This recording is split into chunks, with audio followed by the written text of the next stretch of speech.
tubaniriza ku YouTube channel yaffe eya Heart Media. Wabula bw'osoboka video kano olwaleero omanya osubiddwa kinene kubanga kano kagenda kukyusa obulamu bwo bwonna. Oba olyawo oyinza n'okwezimbira yeekaalu eyiyo ku nkomeero yaako. Wano nkuleetedde abasumba omwenda abasingira ddala obugagga mu Uganda. Wabula bano naye likinga tugende oba subscribinga ku YouTube channel yaffe eya Heart Media. Mu namba 9 mbaleetedde Pastor Imelda Kula Namutebi ng'ono yatandika yeekaalu eya Katonda mu Kiwempe Masanafu. Wabula ono yajja n'eŋŋombe yiye ensi yonna gye yeewuunya ng'abagamba bw'otowaayo naawe toofune. Oba ani yagimuyigiriza? Nze naawe. Era gye byaggweera ng'abazimbye mu yeekaalu gaggadde era ng'ono azitowa miliyoni eza US dollars 50 beddu nga mu Uganda bwe buwumbi 189. Mwattu byenjogera ku basumba basinga obugagga mu Uganda. Namutebi ali mu namba 9. Namutebi. Mu namba 8 ye Pastor Jackson Senyonga. Ono naye wansasagge mu Uganda. Ono ye mutandisi era nannyini waazi Christian Life Church. Zino zisangibwa bwayiise. Nsuubira natera okufunayo yeebuuza nti naye bano ensimbi zaabwe bazijja wa? Wamma bano eby'obugagga byabwe ze ndiga era nga ze bajja mu ndiga bwe batyo ne basiga ensimbi zino mu birala. Ono Jackson Senyonga tumumanyi ye nannyini wa Top TV, Top Radio era nga nezisigadde aziza mu bizimbe nga kati bw'oziza muze waffe wano e Uganda bwe buwumbi 208 obw'e Uganda. Era buli lw'oyogera ku basumba omwenda abasinga mu ggwanga obugagga, Senyonga ali mu namba 8. Senyonga ani ataakulaba? Mu namba 7 nkuleetedde Professor Ekimbonye. Ng'ono y'omu ku basumba ab'obulamu mu Uganda. Ono olugendo lwe yalutandikira eri Kisolo. Ani ataamulaba? Bw'atyo n'ayavula mpola mpola okukkakkana nga gusa e Kampala Road. Bw'atyo yasooka ne yeesooloobeseza ku Bati Valley. Twamulabanga. Wabula kati nga y'omu ku basumba basingira ddala obugagga mu Uganda. Era avugira ddala emmotoka ziri zikapyata, zi Range Rover ezisinga n'ebbeeyi. Ono si ye yalagula luli nti Uganda yakutwala African Cup of Nations naye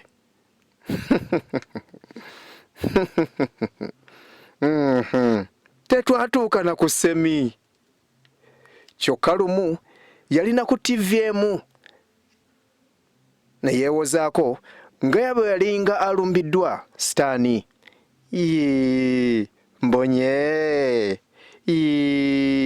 Mbonye teyandibadde ggwe walwanyisa sitaani kweri.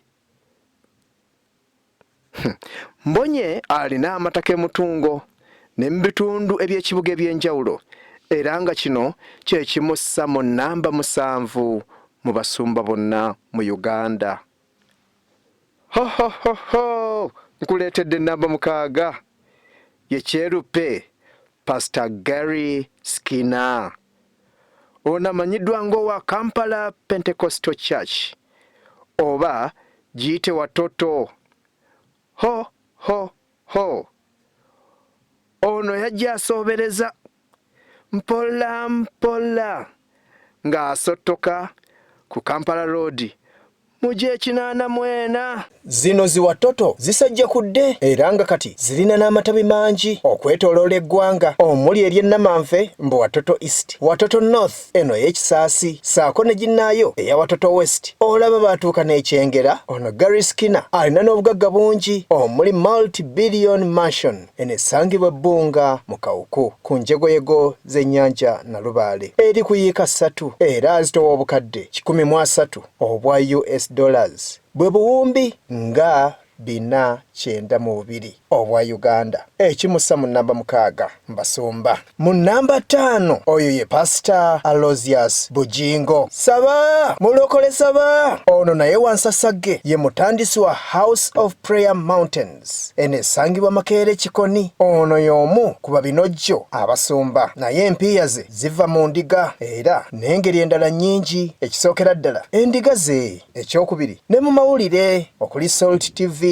saako ne Salt Radio era nga ye musumba yekka agambibwa okubanga afunye mu zi radio wamu ne zi TV. Ono akolera ddala ensimbi mu TV wamu ne radio na bwe kityo Pastor Aloysius Bujingo azitowa obuvumbi obuwera ddala 2 obwa dola era nga mu za Uganda ze biliyoni 758 nkiddamu azitowa obukadde 2 obwa dola eza United States era nga mu za Uganda ze biliyoni 758. Oyo ne kimussa mu nnamba 5 ku basumba omwenda ogusinga obugagga mu ggwanga lyattu Uganda. Mu nnamba 4 olowooza ani? Teri mulala okuggyako Pastor Robert Kayanja. Ono amanyiddwa ng'owa Miracle era bwe bwongo obuli emabega wa Kapeeka Orphanage saako ne Kapeeka Primary School era mu ngeri y'emu ye nnyanyini wa Miracle TV